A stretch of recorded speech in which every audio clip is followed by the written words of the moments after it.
Now, Hans, talking today about what? We're talking about the mess maker and the clean freak. Oh, this could be interesting. They often attract each other, actually. Can I just quickly ring home and ask my wife to turn off the radio? Okay, go. So what do you mean? Well, what it is that some people will walk into a messy room, or they can live in a mess, and it has no effect on them. They don't actually see the mess, so they just move away and they just kick back and relax in a messy place. Then there are other people who, when they see a mess, they actually feel slightly agitated, and they feel uncomfortable, and they don't feel claustrophobic, good. almost claustrophobic. Yeah. And what it is that they need to clean the place up because of an emotional response. They can't actually relax. If there's a mess around them, and so what they do is they get in there and they clean it. And then the person who's messy often finds that they're overdoing it. They've got some sort of obsessive compulsive disorder. That's the extreme cases. But some people really need the place tidy before they can relax. And so it's not a choice thing often because it's a feeling thing. And some people have a very strong feeling around that. So this could cause some friction, I guess, in relationships.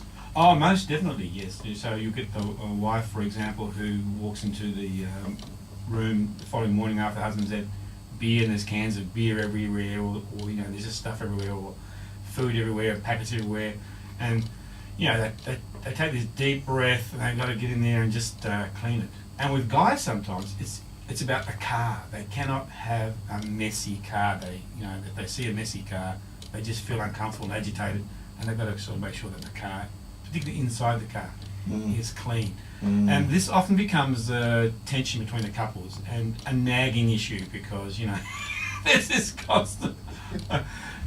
Some people just cannot relax in an untidy room. Now I'm kind of I would consider myself to be like a clean freak if we had one in our relationship. My wife, the messy one. Yeah. But in saying that, now that I've got 5 young children, I've kind of almost adapted to live in that space, if you know what I mean. And I'm not saying anything about our house being messy because my wife's fantastic, but it's generally messier than what it was when we didn't have kids, because just that's where you're at. But I do find myself claustrophobic in kind of, sometimes I feel like I need to go out and go to an op shop and buy some clothes or something just to kind of get some control or something. Is it about control? Yeah, it's slightly about control because some people like, if the place is clean and tidy, they sort of feel secure. Like it's also about structure actually, and so if everything's in place, they kind of feel safe and secure. But if there are things out of place, it just it has an emotional response with some of these people. And if we understand that, then we can be more understanding of those people who want a place clean, because people who can live in an untidy place has no effect on them emotionally. But some people are somewhat extreme. I mean, somebody told me that they can't leave the house to go somewhere unless the place is absolutely tidy, because the thought of leaving and then coming back and having to clean the place up is too much for them. And sometimes this gets in the way of their family life, so being clean is more important than, say, your relationships with your children or your husband, and so then sometimes it gets in the way a bit. And so the best thing to do is to moderate.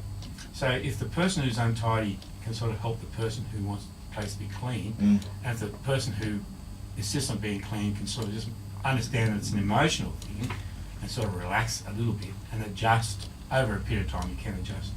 And you work together rather than sort of, having a go at each other. How much does family of origin play in all this? Because I know my mum is a clean freak in the sense that we'd finish dinner, everything would be washed up and it'd be spotless, and there was a sense of security in all that. Like, how much does that play? Yeah, it plays a lot actually. I know one place where sometimes you hadn't even finished the meal and someone cleaning up there waiting. Yeah, that's annoying though. That's just rude.